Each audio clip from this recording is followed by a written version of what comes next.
Mes 18 pronostics football pour la Ligue des Champions, bienvenue à tous, installez-vous confortablement, j'espère que vous avez un moment devant vous parce que je vais débiter là. 18 matchs à analyser, ça va être sportif, en plus c'est l'avant-dernière journée de cette phase de groupe de Ligue des Champions. Il y a énormément d'enjeux et à tous les niveaux pour toutes les équipes, ça va être fou. On va analyser en détail tous ces matchs-là, je vais vous donner mes pronostics. L'objectif évidemment c'est de se faire un gros biais sur la Ligue des Champions, il y a 18 matchs, on va essayer d'aller chercher une bonne cote à 20 et il y aura des pronostics en exclusivité également sur mon canal Telegram puisque vous allez le voir dans l'analyse et je pense qu'il n'y a pas tous les matchs où on va pouvoir se prononcer comme ça avec certitude à l'avance. Je tourne cette vidéo samedi le 18 janvier à 13h13 donc évidemment mes avis sur les matchs peuvent être amenés à évoluer, à être modifiés d'ici mardi, mercredi avec plus de précision sur les compositions d'équipe, etc. les dernières infos. Donc pour ne rien rater de mes pronostics les plus fiables, c'est dans mon canal Telegram que ça se passe. Je vais vous mettre le lien de mon canal Telegram en description et en commentaire épinglé. Vous pouvez évidemment le rejoindre et venir encaisser avec nous. Il va y avoir déjà beaucoup de pronostics publics ce week-end qui seront postés. N'oubliez pas de liker la vidéo pour qu'elle soit montrée à un maximum de personnes, de me dire dans les commentaires quelles sont vos plus grosses confiances pour ces matchs de Ligue des Champions en termes de pronostics et bien évidemment de vous abonner, d'activer la cloche pour ne pas rater les prochaines vidéos. On commence directement dans le dur avec l'Atalanta contre les Sturm Graz. On va commencer à sortir les tableaux et c'est un match, on va le voir ici, entre l'Atalanta 13e, 11 points et les Sturm Graz qui sont en bas, 3 points, une victoire. C'était à domicile contre Girona. Match a priori assez déséquilibré. Voilà, on voit les résultats ici en Ligue des Champions des deux équipes. Il y a une seule défaite pour l'Atalanta, c'était 3-2 contre le Real Madrid. Il y a une seule victoire pour les Autrichiens, c'était à domicile contre Girona, 1-0. Sinon, à l'extérieur, Sturm Graz défaite 2-1 à Brest, défaite 1-0 à Dortmund et défaite 3-2 à Lille. Alors à chaque fois avec un but d'écart, c'est pas une équipe qui s'est fait régulièrement surclasser. Et quand on voit également l'Atalanta qui a mine de rien gagné aucun match à domicile dans cette saison de Ligue des Champions, 0-0 Arsenal, 0-0 Celtic et perdu 3-2 contre les Real. Alors ils n'ont pas eu un calendrier très facile, mis à part le Celtic, c'était quand même relevé. Et je me souviens, ils avaient fait un très bon match contre Arsenal, mais voilà, ils n'ont pas la réussite. D'un point de vue plus global, si on regarde la forme, ici c'est les derniers matchs, on voit que l'Atalanta baisse un petit peu le pied avec 3 matchs nuls consécutifs. C'est une équipe qui reste extrêmement solide, alors que de son côté, les Sturm Graz vont mieux également. On remarque qu'ils n'ont pas joué depuis le 7 décembre, il y a eu une trêve en Autriche, mais avant ils n'avaient pas perdu depuis le 22 en championnat. C'est une équipe qui va plutôt bien, mais qui a du mal en Ligue des Champions et qui ne devrait pas pouvoir s'imposer contre l'Atalanta. Au niveau des enjeux, on va revenir dessus. 11 points, c'est bien pour l'Atalanta, sachant qu'ils ont 4 points d'avance sur le Paris Saint-Germain, qui est la première équipe non qualifiée. Donc pour l'Atalanta, une victoire et c'est la qualification en barrage minimum. Et ça pourrait même aller jouer lors de la dernière journée une place dans le top 8 pour être qualifié directement en 8e de finale. De son côté, les Sturm Graz, 3 points, eh bien ça va être extrêmement compliqué de se qualifier. On va pas se mentir, ils ont déjà 2 orteils et demi éliminés. Il faudrait gagner les 2 matchs et espérer que ça gagne pas trop devant. Mais il n'y a plus énormément d'enjeux pour les Sturm Graz. Donc ici, a priori, avantage assez net à l'Atalanta. On va regarder ce que les bookmakers nous proposent comme cote. 1,19 pour l'Atalanta. C'est extrêmement faible. Voilà, vraiment très très faible. Ça va pas être facile forcément d'aller trouver un pronostic sur ce match-là quand on nous propose ce genre de cote. On peut donc essayer peut-être de se pencher sur un joueur du côté à l'Atalanta et il y en a un qui m'attire, c'est Charles De Ketelaere. Alors ici contre le Real Madrid lors du dernier match, il met un but. Ensuite contre les Young Boys, il est à 2 buts et 3 passes décisives. Une passe décisive contre Stuttgart. C'est l'homme en forme en Ligue des Champions et l'homme qui pourrait faire des différences. Alors il est muet depuis quelques matchs maintenant, mais pourquoi pas avec le retour de la Ligue des Champions se mettre en évidence. Ça pourrait être un joueur sur lequel j'aurais envie de prendre quelque chose. Il est coté buteur ici à 2,40. Ce serait peut-être intéressant de le prendre en double chance avec Lookman, mais on va attendre tranquillement les compositions d'équipe. Ici sur ce premier match, ça sera buteur donné sur Telegram. Le lien est en description, en commentaire épinglé. Il y aura, c'est sûr, des très belles opportunités à prendre sur ce match vu les enjeux. On continue avec Monaco contre Aston Villa. L'AS Monaco est 16e avec 10 points. 3 d'avance sur le Paris Saint-Germain. Donc pour eux, une victoire et ce serait probablement la qualification assurée. Il faudrait ensuite un énorme cataclysme pour qu'ils ne se qualifient pas. Du côté d'Aston Villa, ils sont plus haut au classement, 13 points. 5e, c'est l'une des surprises et révélations de cette première partie de saison. C'est l'une des surprises et révélations en Ligue des Champions. On ne les attendait pas performer. Mais en tout cas, avec 13 points, ils vont se qualifier minimum dans les 24. C'est sûr, il n'y a pas autant d'équipes qui vont réussir à les doubler en 2 matchs. La pression est un peu plus sur Monaco, qui aurait bien besoin de prendre ces 3 points. Maintenant, on va regarder un peu plus en détail les résultats. Et la forme récente de Monaco en Ligue des Champions, elle n'est pas très bonne. Il y a cette défaite 3-2 contre Benfica. Elle est vraiment dommage celle-ci parce qu'elle est largement évitable. Et ensuite 3-0 à Arsenal. C'était un résultat plus compliqué à acquérir. À domicile, donc, défaite contre Benfica, victoire contre le Red Star et victoire contre Barcelone. Aston Villa n'a connu qu'une seule fois la défaite cette saison en Ligue des Champions. C'était à l'extérieur contre le Club Bruges. Mais sinon, à l'extérieur, ils ont quand même réussi à perdre sur les 2 autres matchs. Young Boys 3-0 et Leipzig 3-2. Bon, Leipzig, ils perdent tous leurs matchs. Et ils peuvent prendre ce match un peu plus à la légère, notamment après un gros Boxing Day, puisque le dernier match, le 29 janvier, ce sera à domicile contre le Celtic. Il y a moyen de faire un résultat favorable alors que Monaco ira à l'Inter. Mais la forme globale de Monaco en ce moment est très inquiétante. Hier encore, ils ont perdu 2-1 contre Montpellier. Il va falloir montrer autre chose pour Monaco pour espérer battre une équipe d'Aston Villa qui va plutôt bien, qui a gagné ces 2 matchs en 2025 contre Leicester et contre Everton. Donc la pression, elle est sur les épaules de Monaco, que ce soit par l'enjeu ou par la forme récente. Ils ont un petit peu tout à perdre dans ce genre de match et ça fait que je m'en méfie beaucoup. Ici, je pense que l'option la plus intéressante et d'assez loin, c'est le but pour les 2 équipes.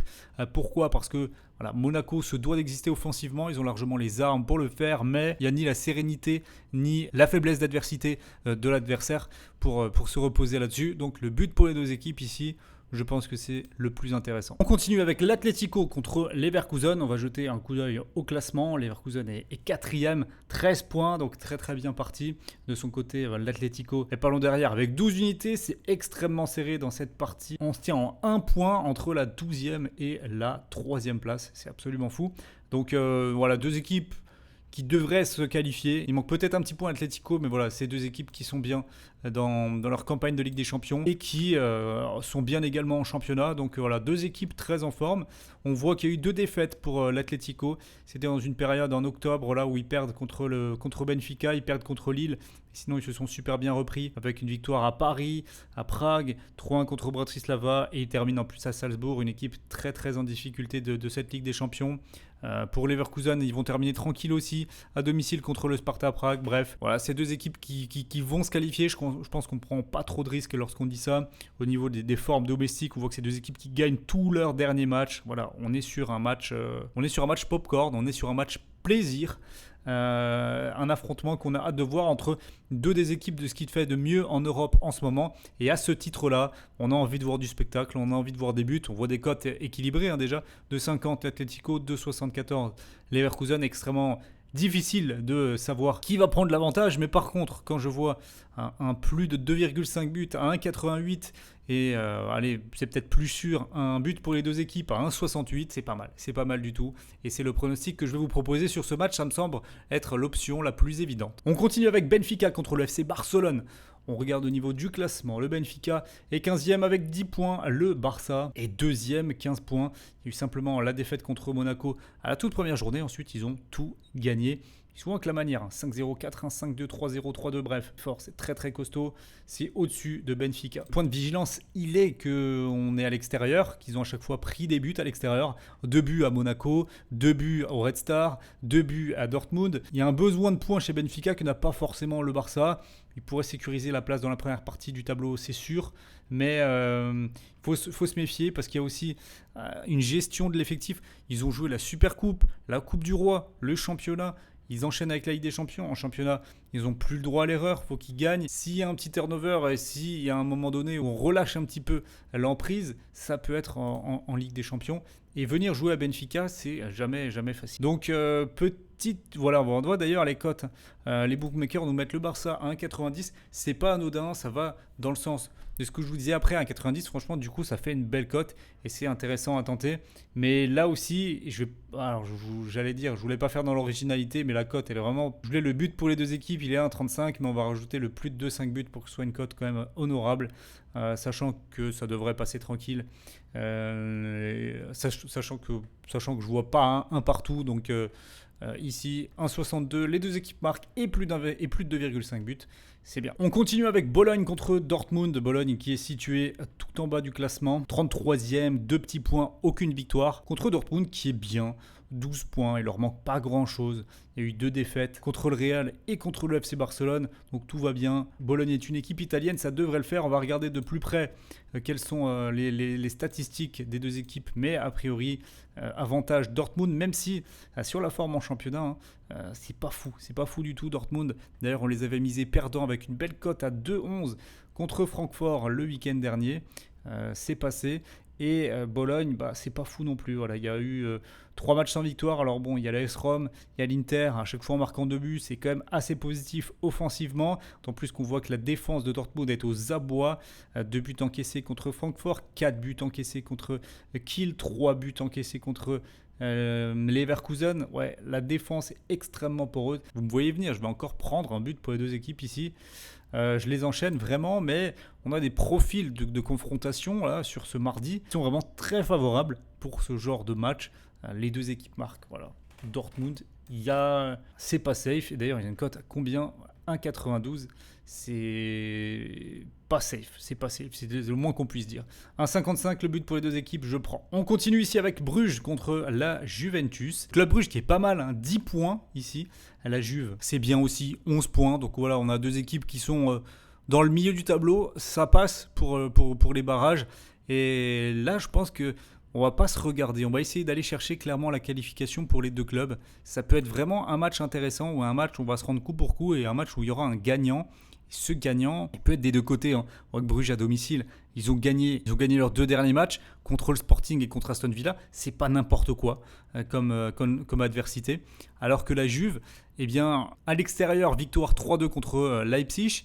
Un partout à Lille, 0-0 à Aston Villa. C'est assez difficile à lire. On va regarder du point de vue de la forme sur les matchs. C'est incroyable. La Juventus, et on s'était déjà fait la réflexion lors de la dernière vidéo d'analyse des top matchs du week-end. C'est incroyable le nombre de matchs nuls de la Juventus. C'est incroyable. Pas souvent en marquant des buts. Alors les derniers là en marquant, mais il y a quand même 1, 2, 3, 4. Il y a quand même 4-0-0 dans le lot sur tous les matchs nuls. C'est très fort aussi du côté de Bruges en championnat. Ils n'ont pas perdu depuis le 22 septembre. Tout va bien pour eux en ce moment. Il y a quelques nuls par-ci par-là à l'extérieur, mais sinon c'est très fiable, il n'y a pas de problème. Donc match moins déséquilibré que prévu. On va voir ce que nous proposent les bookmakers en termes de cotes, mais je ne suis pas persuadé. Ouais, voilà. J'ai la même vision que les bookmakers sur ces analyses. Et j'ai bien peur que je dois encore partir sur un but pour les deux équipes avec la cote à 1,68. Mais alors pensez pas que je prends ça vraiment parce que c'est un challenge ou parce que ça m'amuse. C'est vraiment parce que je pense que c'est les meilleures options à prendre sur ce genre de match. C'est extrêmement ouvert. Les cotes sont très équilibrés, les enjeux sont présents pour les deux équipes. Mine de rien, on n'a eu aucune équipe qui est vraiment en méforme, mis à part voilà, les Sturm Graz, c'est le premier match. D'ailleurs, celui-là, c'est le seul qu'on n'a pas vraiment pronostiqué et qui donnera lieu à des buteurs sur Telegram. Mais là, on est dans des scénarios, dans des analyses de match où c'est les meilleures options. Ici, on a encore une belle cote à 1,68 et mine de rien, on est déjà sur une cote à 10 au total. La suite avec l'Étoile Rouge contre le PSV Eindhoven. On va voir au classement. L'Étoile Rouge, 3 points, une victoire, c'était à domicile contre Stuttgart, 5-1 quand même. Et le PSV, c'est un peu au-dessus, 8 points, 2 victoires, 2 nuls, 2 défaites, très très équilibré. Une victoire ici du PSV et ce serait jackpot. jackpot pour la qualif. Ils ont en plus la possibilité de le faire contre cette équipe des Red Stars qui en a que 3. Faut pas se cacher que s'ils gagnent tout, s'ils gagnent les 2 derniers matchs, ils ont 9, sachant qu'actuellement la 24e place est à 8. Ça paraît impossible pour l'Étoile Rouge, donc voilà, ils sont peut-être un petit peu moins focus. PSV, ça se voit du coup, la cote est à 1,75. Je suis encore une fois assez d'accord avec tout ça. Ce qui me fait un peu peur, c'est qu'à domicile, c'est pas mal. Le Red Star, il marque là contre Benfica. Bon, les 86e, on va dire, ils réagissent. Ils mettent 2 buts contre le Barça. Ils sont dans le match quand même jusqu'à plus de la mi-temps. Et ils gagnent 5-1 contre Stuttgart en ayant subi l'ouverture du score. Mais par la suite, ils se sont très très très bien remis en avant. Ils perdent 2-1 dans un match très compliqué où voilà, ils égalisent à la 67e. Ils perdent ensuite seulement à la 87e contre l'AC Milan. Donc le PSV, attention, ça peut bégayer ici. Ça peut bégayer.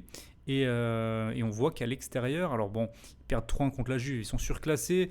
Contre Paris, ils font un bon match, ils font un partout. Et ensuite, ils perdent à Brest 1-0. Voilà, ils perdent à Brest. Alors, dans un scénario où voilà, ils n'ont pas du tout la réussite. Mais voilà, ils n'ont jamais marqué plus d'un but à l'extérieur. Ici, j'ai encore envie de prendre un but pour les deux équipes, mais je ne vais pas le faire. Je vais quand même changer au bout d'un moment. Et je vais tenter quelque chose parce que la cote du PSV Eindhoven, je trouve qu'elle est un petit peu basse. On va partir sur, on va voir si la cote nous permet de le prendre. Voilà, c'est très bas aussi.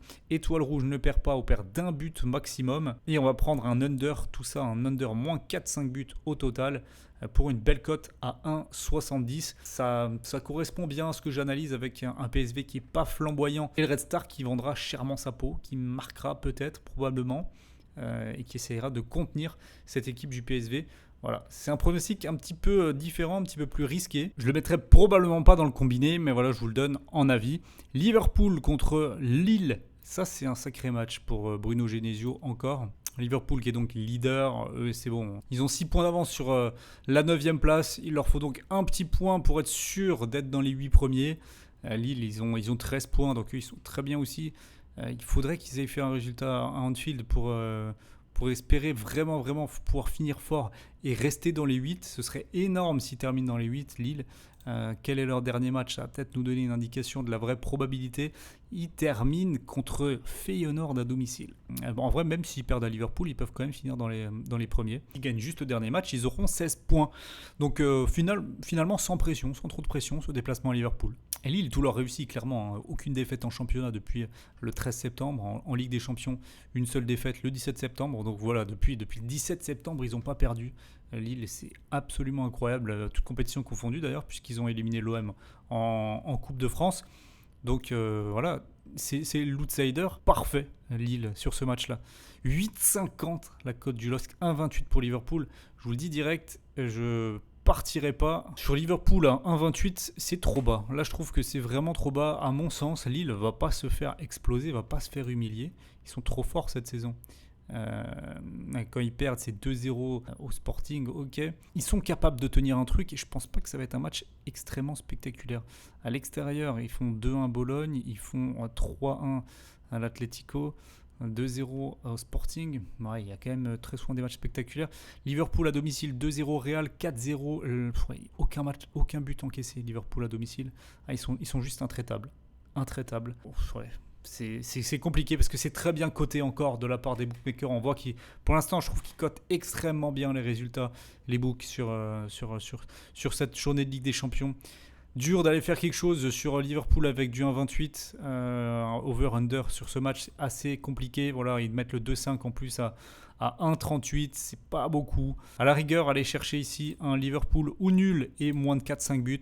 Ça, je pense que ça peut être intéressant pour une cote à 1,44. C'est vraiment la seule option que je vais prendre sur ce match. On termine les 8 premiers matchs avec Bratislava contre Stuttgart. Bratislava, c'est pas compliqué. Avant-dernier au classement. Moins 16 de différence de but. 6 matchs, 6 défaites, évidemment. Stuttgart est encore dans le coup pour la qualif. Ils ont 7 points. S'ils prennent 3 ici, franchement, ils seront bien engagés. Et ça, grâce à des victoires contre la Juventus. Ils sont allés la chercher à l'extérieur. 1-0 et lors du dernier match. Très belle opération à domicile contre les Young Boys. C'est une équipe qui est vraiment capable de tout. Ils prennent 5-1 à l'Étoile Rouge Belgrade. Ils gagnent 5-1 ensuite contre les Young Boys. Ils gagnent contre la Juve, mais ils n'arrivent pas à gagner contre le Sparta. Équipe extrêmement instable en Ligue des Champions, c'est leur première campagne, on ne peut pas leur en vouloir. Alors, est-ce que cette instabilité, ça va être dangereux pour eux? Franchement, non. Ils perdent là, Bratislava, 4 buts d'écart, 4 buts d'écart, 2 buts d'écart, 3 buts d'écart, 1 but d'écart et 2 buts d'écart. Donc normalement, on est tranquille pour Stuttgart ici, qui devrait pouvoir gagner. Ils sont sur une forme qui est pas mal. Sur la saison en Bundesliga, franchement, c'est quand même bien. Ils ont réussi à bien combiner championnat, Ligue des Champions. C'est propre. Donc face à une équipe qui n'a pas joué depuis le 14 décembre, qui est aussi en trêve. Voilà, ça va. Alors après, ça risque d'être compliqué. Ça va être un terrain, voilà, il va faire froid, ça va être difficile. C'est peut-être pas les conditions optimales pour venir jouer à Bratislava, plus qu'à l'extérieur. Voilà, ils se sont chauffés contre la Juve, mais aller contre le Real, c'était pas mal aussi, même s'il y a eu 3-1. On voit que tout s'est joué en deuxième période et ils ont tenu le coup jusqu'à la 83e quand même. Je vais prendre nos bêtes sur ce match-là, ou alors buteur Stuttgart sur Telegram. On va faire ça, buteur Stuttgart sur Telegram ici. On continue avec les 8 derniers matchs et Leipzig Sporting pour démarrer. Leipzig, la déception, l'énorme frustration de cette Ligue des Champions. Une équipe avec beaucoup de talent individuel, mais qui ne s'exprime pas. 6 matchs, 6 défaites, c'est incroyable. De l'autre côté, le Sporting, c'est bien différent. Ils sont engagés clairement pour la qualif, 10 points. C'est vraiment bon, 3 victoires, 1 nul, 2 défaites, c'est propre. On va regarder plus en détail comment ça s'est passé pour ces deux formations. Mais l'avantage a priori pour le Sporting, même si on voit qu'ils ont perdu les 2 derniers matchs contre le Club Bruges 2-1 et contre Arsenal 5-1. Voilà, il y a eu le changement de coach. D'ailleurs, on peut voir que ça s'est ressenti depuis. Ils gagnaient tout depuis que le coach est parti. Il y a des résultats un petit peu plus compliqués. Le dernier match contre Guimarães, il est incroyable. Il y a quand même beaucoup moins de solidité qu'avant. À domicile, ça fait quand même le taf, mais ils se font régulièrement surprendre. Comme là, voilà, contre Gil Vicente 0-0 aussi extérieur. Contre Moreirense, ils perdent 2-1 à l'extérieur. Leipzig est guère plus régulier. Ils perdent encore là en semaine 2-1 contre Stuttgart, avec Sesko qui pète un plomb, qui se fait expulser. Équipe irrégulière et équipe qui n'y arrive pas en Ligue des Champions. Avec 100% de défaites. Il y a eu un calendrier extrêmement difficile. Là, les 2 derniers matchs sont plus favorables. Mais voilà, quand tu perds 3-1 au Celtic, compliqué. Et là, avec 0 points, c'est terminé pour eux. Ils n'ont plus rien à jouer. Donc, intéressant de voir comment les bookmakers vont nous coter ça. Ils vont nous mettre le Sporting Portugal à 2,26. 2,86 pour Leipzig à domicile. Pour être honnête, c'est dans ces conditions que je pourrais les prendre en fait. Parce que alors, il y a un honneur à sauver, évidemment. Il y a un 11 qui est là, ils sont fondamentalement pas moins forts que le Sporting évidemment. 2,86 ça pourrait être mon fun. Mon fun de cette vidéo, Leipzig s'impose. Alors j'aime pas du tout jouer les équipes qui sont contre la tendance, qui sont pas en forme, etc. Je trouve que c'est toujours un piège, mais bon là avec une cote à 2,86, on peut faire une exception. J'ai envie de dire, on peut faire une exception. Je vais vous le mettre en prono. Le Shakhtar contre l'ogre brestois. Intéressant de parler de ce match. Brest, regardez, 8e au classement, 13 points. S'ils arrivent à prendre un résultat là contre le Shakhtar, ce serait magnifique. Un Shakhtar par contre qui va venir avec le couteau entre les dents. Ils ont 4 points. Il y a encore 6 points à prendre, donc potentiellement 10. Ça pourrait le faire pour une qualif, mais il faut la victoire. Il faut la victoire absolument. On va voir si Brest a les reins assez solides pour encaisser ce genre de match. 2,74 à leur cote. Ils sont très légèrement outsiders face à ce Shakhtar, mais ça nous promet vraiment un sacré match. On va voir un petit peu plus précisément ce que ça donne au niveau du parcours cette saison. Et du côté de l'équipe à domicile, il y a une seule victoire. C'était contre les Young Boys 2-1 à domicile. Une victoire à réaction. Ils ont pris le premier but et ensuite ils en mettent 2 assez rapidement en l'espace de 10 minutes.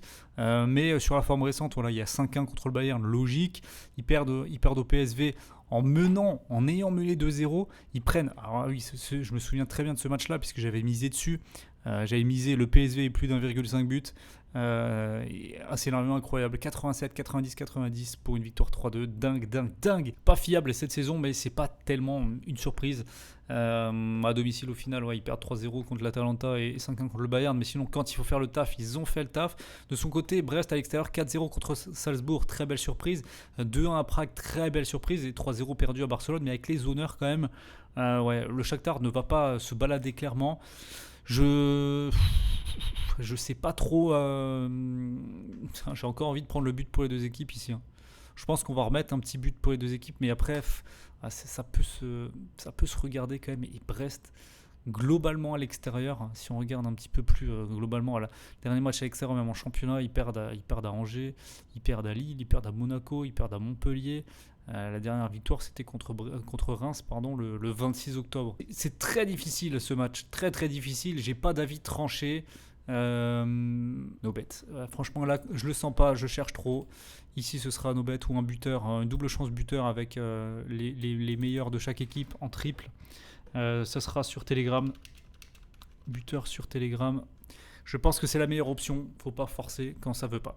Milan contre Gérone. Le Milan est bien classé, 12 points ici, ils sont 12e, ça va, tranquille. Gérone, de leur côté, avec 3 points, ça va être très très compliqué les qualifications, même s'ils en rajoutent 6, ça fait que 9, et 9, ça devrait pas le faire pour être dans les 24.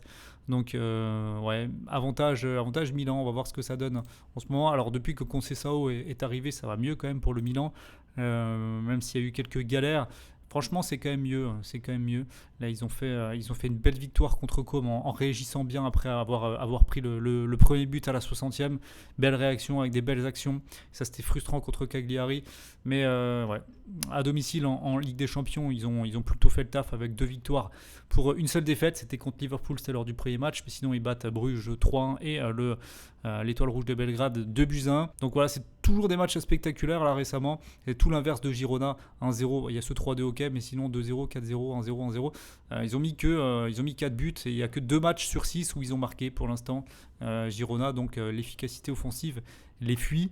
S'ils marquent, ce sera un but maximum, je pense. Le Milan, s'il marque, ce sera 2-3 buts. Donc ici, on devrait être sur un 2-1, 3-1. Ouais, 2-1, 3-1 pour le Milan ici. Je pense que ça peut être intéressant de partir, pourquoi pas, sur un buteur Milan aussi, même si il y a pas mal d'options qui sont dispo. Et je ne suis pas encore assez convaincu par le Milan pour les jouer en sec à 1,42 ici. Gérone a su quand même être accrocheur à l'extérieur. Contre Paris, c'est que 1-0. Contre le PSV, ok, 4-0 perdu, il n'y a pas eu photo, ok.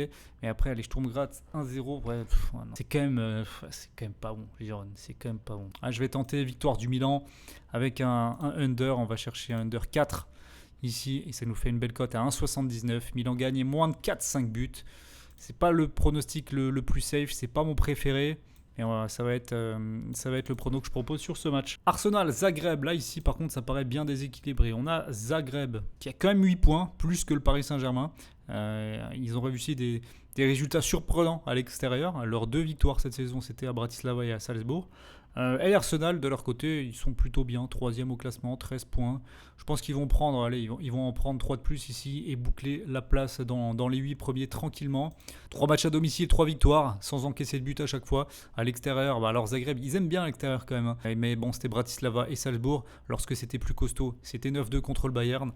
Victoire ici, je pense, avec pas mal de buts d'Arsenal qui se fera plaisir à domicile. Arsenal est plus de 5 buts. On a ici l'option à 1,48. Pas ma préférée, mais pas mal. Celtic, Young Boys. Là, c'est un match pas facile. Le Celtic est à 9 points. Gros enjeu à domicile pour eux.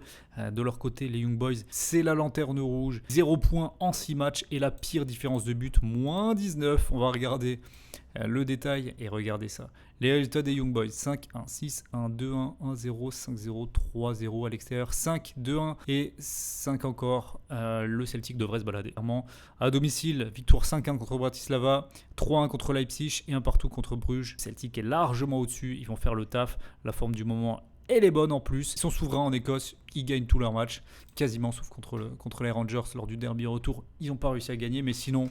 ils vont s'imposer. On va voir la cote que vont nous mettre les bookmakers. 1,33. Alors on va prendre Celtic gagne. On va tenter Celtic gagne et plus de 5 buts. On va tenter le beau match. On va tenter le beau jeu. 1,72. Feyenoord Bayern. Là on a un match a priori assez déséquilibré où se situe le Feyenoord au classement. Ils sont quand même 18e avec 10 points. Donc bien engagés. Le Bayern n'est finalement que 2 points au-dessus. 12 et une 10e place au classement. On va regarder de plus près quelles sont les cotes et quelles sont les statistiques les plus détaillées. Et on voit tout de suite que Feyenoord, ils ont pris 2 de leurs 3 victoires à l'extérieur. La seule victoire, on va dire référence, c'était 4-2 contre Prague à domicile. Ouais, ça devrait être quand même compliqué, sachant que c'est une équipe qui a perdu contre Salzbourg 3-1 et contre Leverkusen 4-0 à la maison. Le Bayern devrait pouvoir venir faire sa loi, même si, voilà, on le voit ici. Alors bon, c'était Aston Villa et c'était le Barça, mais voilà, 3 matchs à l'extérieur, seulement une victoire, mais c'était la dernière en date, 5-1 pardon, contre le Shakhtar. Un Bayern Munich qui va très bien en ce moment, qui reste sur des cartons. 5-0 ici 5-1 ici contre Leipzig, 5-0 contre Offenheim. Même là, quand ils gagnent que 1-0 contre Gladbach, c'est bon, c'est un bon match encore de la part du Bayern Munich qui tourne bien en ce moment. Ils vont aller s'imposer du côté de Feyenoord. 1,41 pour le Bayern. Je ne m'aventurerai pas dans un over-under, même si petite tendance sur l'over. On va voir si la cote est intéressante. Elle n'est pas tellement. Si on rajoute en plus d'un 5 buts, ça fait voilà, allez, 1,56, on va prendre ça. Bayern gagne et plus d'un 5 buts à 1,56. On y est, Paris-Manchester City. Je pense que beaucoup qui ont cliqué sur cette vidéo veulent avoir l'avis sur ce match-là. Match avec énormément de pression, énormément d'enjeux. Paris, évidemment, est attendu au tournant en Ligue des Champions. On voit au classement, c'est pas bon. C'est la première équipe non qualifiée. Mais Manchester City, c'est pas mieux puisqu'ils sont seulement un point au-dessus. Donc là, l'enjeu, il est juste monstrueux. Paris termine à Stuttgart. City termine à domicile contre Bruges. Ça va être compliqué. Ça va être compliqué ce match. On a un léger retour, j'ai envie de dire, de Manchester United. Il y a quand même beaucoup de mal encore mentalement. Et ça se voit direct là, contre Brentford. Ils gagnent 2-0. Ils mettent le 2-0 à la 78e. Et ils arrivent quand même à se faire remonter à 2-2.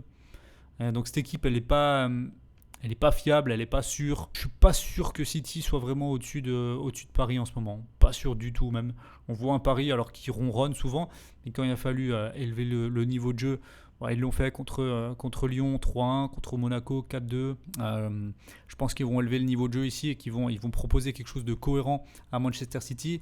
Je ne vois pas Manchester City venir s'imposer au Parc des Princes dans l'état qu'on voit actuellement. D'ailleurs, Paris est légèrement favori. Moi, j'ai envie ici de prendre une victoire de Paris remboursée en cas de match nul. Et là, c'est du 1,67. J'aime bien. On arrive au bout. Avant-dernier match, Real Madrid-Salzbourg.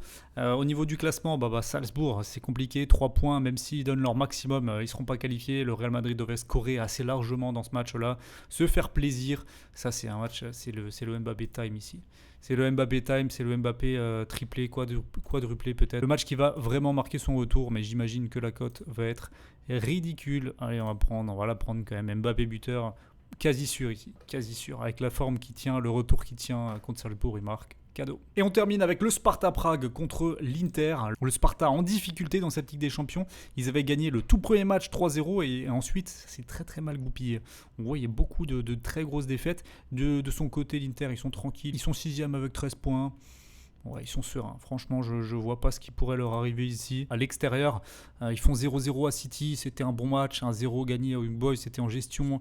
Ils perdent 1-0 en fin de match à la 90e contre Leverkusen. Dans un match où on pensait que voilà, le nul allait convenir aux deux équipes. Ils vont réussir à prendre 3 points extérieurs, je pense.